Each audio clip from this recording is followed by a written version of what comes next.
Xin chào mọi người, mình là Chi và lâu quá rồi mới gặp mọi người. Mọi người có khỏe không? Trong video ngày hôm nay thì mình muốn chia sẻ với mọi người những cái cách mà chúng ta có thể tận dụng thời gian, có thể tranh thủ thời gian, sử dụng cái quỹ thời gian của mình một cách hiệu quả hơn. Bởi vì mình biết là có rất nhiều bạn đang cần cái điều này khi mà bạn đang ở trong những cái giai đoạn, những cái mùa mà mình gọi là cái mùa cao điểm, đó là bắt buộc bạn phải làm nhiều thứ, nhiều việc cùng một lúc. Và điều đó đòi hỏi bạn phải sử dụng cái quỹ thời gian của mình một cách linh hoạt, một cách triệt để hơn. Ví dụ như mình cách đây khoảng 2-3 năm, mình vẫn phải đi làm vào cái giờ hành chính, cái công việc chính của mình, cái công việc full time của mình. Nhưng mà song song đó mình vẫn phải đi học nè, hoặc là bắt đầu sắp xếp thời gian để nhận những cái project freelance. Những cái lúc mà nó hơi căng thẳng như vậy, cái việc mà mình biết cách sử dụng thời gian nó sẽ giúp cho mình rất là nhiều. Bây giờ mình sẽ chia sẻ cho các bạn những cái cách, những cái phương pháp mà mình đọc được từ trong sách hoặc là trong những cái bài blog ở trên mạng, và mình đã áp dụng trong khoảng thời gian 2 năm, 3 năm và những cái đúc kết riêng của bản thân mình nữa. Đầu tiên mình muốn chia sẻ về bánh thời gian. Có lẽ là trong những video trước mình đã đề cập đến cái bánh thời gian này rồi. Đơn giản là việc mình sẽ ngồi xuống, mình vẽ một cái vòng tròn, một cái bánh, và bắt đầu mình chia ra những cái mảng thời gian chính trong ngày. Bằng cách này mình có thể hình dung, có thể mường tượng được là trong một ngày mình có những cái khoảng thời gian nào và mình có thể sử dụng nó như thế nào. Cái bánh thời gian này thì mình sẽ chia làm 24 giờ và mình sẽ bắt đầu với những cái khung giờ mà nó cố định, nó không thể thay đổi. Đối với mình thì đó sẽ là cái giờ mà mình đi làm. Thường là nó sẽ từ 9 giờ đến là khoảng 6-7 giờ tối, thì mình sẽ bắt đầu điền vào cái mốc thời gian đó trước. Tiếp theo thì là thời gian ngủ, bởi vì ngủ rất là quan trọng, và mình thì theo cái phương châm là sẽ không thức khuya, không bào sức, không cày qua đêm. Bởi vì mình nghĩ là để đi đường dài thì mình cần phải giữ sức và phải có cái khung giờ ngủ nghỉ nó hợp lý, nó khoa học. Ok, sau khi điền xong được những cái khung giờ cố định thì bạn bắt đầu nhìn vào cái bánh thời gian, và lúc này bạn sẽ nhận ra là bạn sẽ có những cái khoảng dư thời gian nào mà bạn có thể tranh thủ, bạn có thể tận dụng. Đối với mình thì đó là cái khoảng thời gian buổi sáng sớm trước khi mà bạn bắt đầu đi làm, và cái khoảng thời gian mà sau khi bạn tan làm. Đặc biệt là mình cực kỳ thích cái khoảng thời gian sáng sớm, lúc mà mọi thứ nó còn chậm chạp, nó còn yên tĩnh, nó không có ồn ào. Và thường mình sẽ cố gắng là một trong những người đầu tiên đến quán cà phê, enjoy cái không khí buổi sáng đó. Và thường những cái lúc mà phải tranh thủ, phải nhín thời gian ra như thế này thì mình làm việc rất là tập trung. Mình cảm thấy cái khoảng nhỏ buổi sáng đó nó rất là magical, nó rất là kỳ diệu. Bạn hãy sử dụng cái bánh thời gian giống như là một cái công cụ định hướng để bạn nhìn nhận, bạn quản lý và bạn chủ động hơn với những cái quỹ thời gian của mình. Bánh thời gian rất là dễ làm. Ngay bây giờ thì bạn có thể lấy giấy bút và thử vẽ cái bánh thời gian của mình, và bạn sẽ nhận ra là bạn có nhiều thời gian hơn là bạn nghĩ.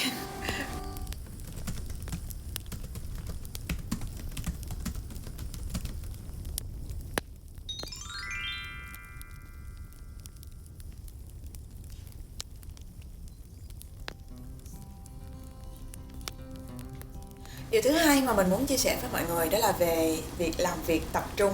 Và ở đây mình có 2 quyển sách mà mình cực kỳ tâm đắc, đó là Flow và Deep Work. Deep Work là của tác giả Cal Newport, và Flow là của tiến sĩ giáo sư Mihaly Csikszentmihalyi. Mình không có biết đọc tên này. Thì cả 2 quyển sách này đều giống như là khai sáng mình luôn á. Nó giúp cho mình thay đổi về tư duy, thay đổi về cách làm việc, thay đổi về cái cách tổ chức sắp xếp công việc của mình rất nhiều. Và nếu như các bạn có thời gian thì mình mình gợi ý các bạn hãy thử đọc nha. Ok, vậy thì flow là gì? Deep work là gì? Flow đó là một cái trạng thái mà bạn có được khi mà bạn cực kỳ tập trung làm việc, đắm chìm trong công việc của mình, và bạn enjoy, bạn tận hưởng nó đến mức là bạn quên đi mọi thứ xung quanh. Có thể là bạn quên luôn thời gian, quên luôn cái nhận thức về bản thân bạn. Và mình có thể gọi flow đó là trạng thái dòng chảy hoặc là trạng thái thăng hoa khi mà bạn làm việc. Deep work thì cũng tương tự thôi, đó là làm việc sâu. Có nghĩa là bạn cũng sẽ phải cực kỳ tập trung khi mà bạn làm việc. Bạn không có bị sao nhãng bởi những cái tác nhân bên ngoài. Bởi vì theo tác giả, chỉ khi mà tập trung như vậy, deep work như vậy, thì mình mới có thể tạo ra những cái sản phẩm, những cái kết quả mà nó đem lại giá trị mới đem lại những cái giá trị mới mẻ, nó giúp cho mình nâng cao kỹ năng của mình và nó khó để mà người khác có thể bắt chước theo. Khi mà nghe về flow và deep work, mình cảm thấy rất là thích, mình cảm thấy đây rồi, đây là cái mình đang cần rồi, bởi vì bản thân mình trước giờ luôn là một đứa rất dễ bị sao nhãng. Khi mà làm việc luôn sẽ cầm điện thoại lướt lướt Facebook, đang làm được một chút thì mình sẽ lên Instagram, mình sẽ check coi là cái hình mình đăng được bao nhiêu likes rồi. Nhờ cố gắng làm theo cái flow, cái quyển flow và cái quyển deep work này mà mình có thể hạn chế được và có thể tập trung hơn khi mà mình làm việc. Và từ trải nghiệm của bản thân, thật sự khi mà bạn có được cái trạng thái flow khi mà bạn làm việc á, nó cực kỳ đã, nó cực kỳ là thỏa mãn. Và sau khi mà mình flow xong trong một cái buổi làm việc của mình á, mình cảm thấy hài lòng với cái kết quả của mình cảm thấy hạnh phúc nữa, bởi vì khi mà mình flow như vậy thì mình chỉ thực sự là tập trung vào hiện tại, vào cái công việc mình đang làm thôi. Thì ở trong sách tác giả có nói một câu là để mà bạn có thể đạt được những cái mục tiêu mà bạn đặt ra, hoặc là để bạn có thể đạt được những cái kết quả, những cái thành tựu mà bạn mong muốn, thì bạn cần có khả năng tập trung trong một thời gian dài cần thiết cho cái công việc đó để nó hoàn thành. Và tác giả cũng có nói là một khi mà mình đã được trải nghiệm cái flow, cái trạng thái dòng chảy này rồi á, thì bạn sẽ bỏ thêm effort, bạn sẽ cố gắng để bạn có thể được trải nghiệm nó thêm một lần nữa. Vậy thì làm sao để mà flow, làm sao để mà deep work? Đối với mình thì nó không có dễ chút nào, mình phải luyện tập rất nhiều, và thậm chí bây giờ nếu mà xả ra, nếu mà không có cố gắng thì mình vẫn sẽ quay trở lại cái bản chất con người là dễ sao nhãng. Mình vẫn sẽ cầm điện thoại lên check Facebook, check Insta, sẽ quay lại con đường cũ.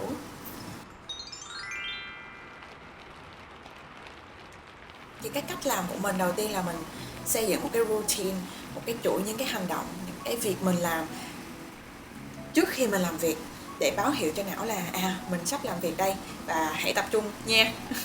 Hãy tập trung nha. Đó là mình sẽ đến quán cà phê nè, mình sẽ bày biện những cái dụng cụ làm việc của mình ra, ví dụ như là laptop, quyển sổ, hoặc là headphone nghe nhạc. Sau đó thì mình sẽ order nước, một cái ly bạc xỉu, rồi mình sẽ lấy cái quyển sổ của mình ra và mình ghi nhanh cái to-do list, những cái việc mà mình muốn làm trong ngày, trong cái buổi làm việc đó. Tức là trong khoảng 1 tiếng tới, 2 tiếng tới, mình muốn mình sẽ xong cái sketch này, mình muốn mình sẽ xong cái bảng màu này đó, mình sẽ ghi nhanh cái mục tiêu của mình ra. Sau đó thì mình sẽ nghe nhạc, mình uống nước, và lúc đó cũng là lúc mà não mình nó đã warm up xong, nó đã khởi động xong, và mình đã sẵn sàng để làm việc, để tập trung cao độ vào công việc. Có một cái app mình sử dụng mình thấy khá hiệu quả, đó là cái app Forest. Khi mà bạn bấm vào cái app á, thì bạn sẽ set cái khoảng thời gian mà bạn muốn tập trung. Thường thì mình sẽ chọn là 60 phút và 1 tiếng. Và sau khi mà bạn tập trung được hết 60 phút đó, hoàn thành được cái thử thách đó, thì bạn sẽ trồng được một cái cây trong khu rừng của bạn.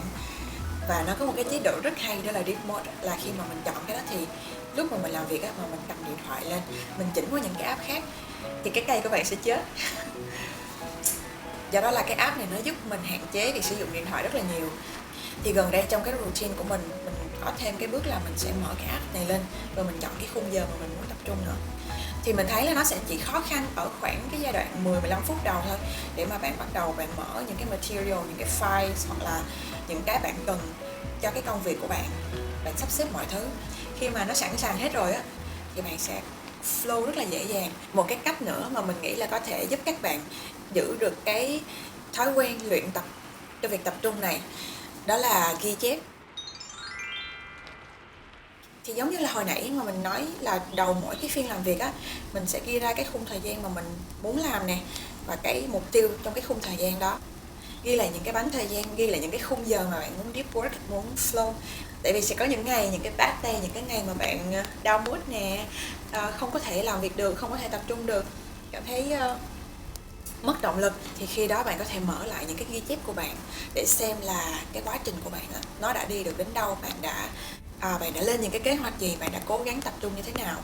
Nó gợi nhớ lại cho bạn và nó sẽ tiếp thêm cho bạn động lực. Cái này thì mình cảm thấy nó giống như là gửi ngân hàng năng lượng. Là sao ta?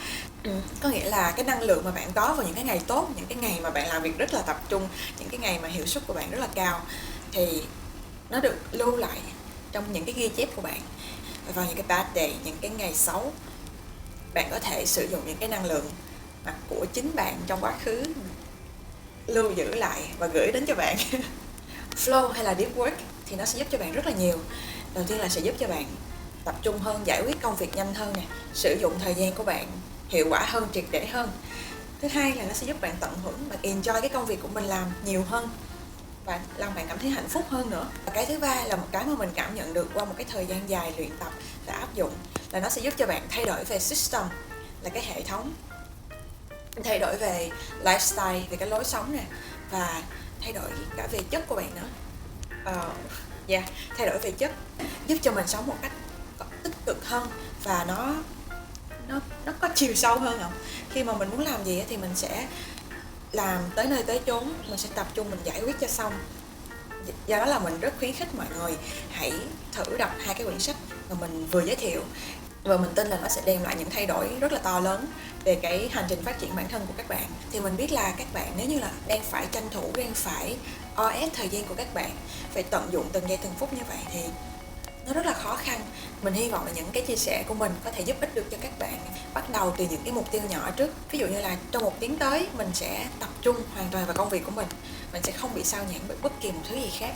Và khi mà bạn bắt đầu bạn cảm nhận được cái sự enjoy, cái sự hạnh phúc của việc tập trung á, bạn sẽ tự tìm ra được cái cách riêng của mình để bạn có thể được trải nghiệm điều đó một lần nữa.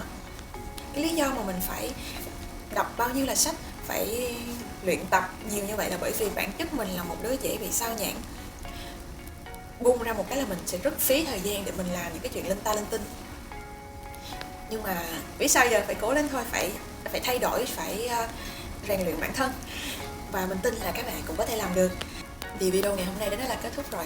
Nếu như các bạn cảm thấy những chia sẻ của mình có ích thì hãy like và subscribe cho channel của mình. Cảm ơn các bạn. Chúc các bạn một tuần mới làm việc hiệu quả và tập trung nha.